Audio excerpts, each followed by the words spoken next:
सिंदूर टोपे नहिला नहीं शंखा दीपट नहिला नहीं तथापि तुमर बाबू तू भूलिबु नहीं मु भूलिबी नहीं बर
छोट झियो कथा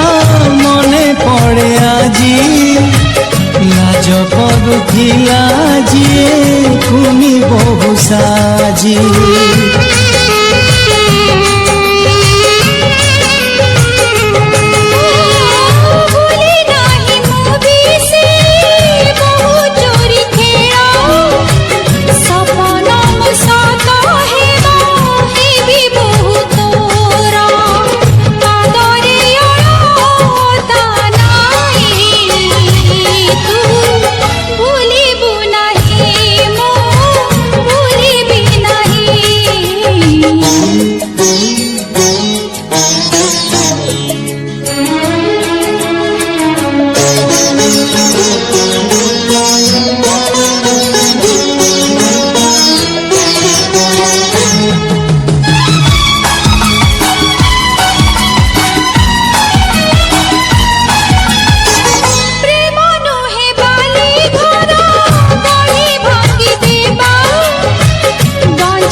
जदि आधा होई रहे जीवन रे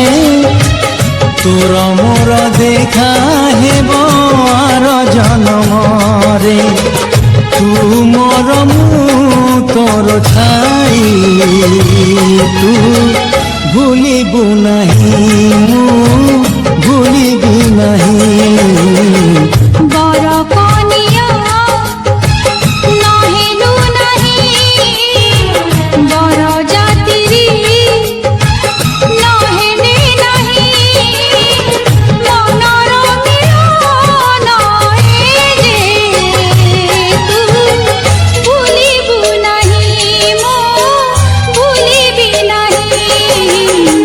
सिंदूर टोपे नहिला नहीं शंखा दीपट नहिला नहीं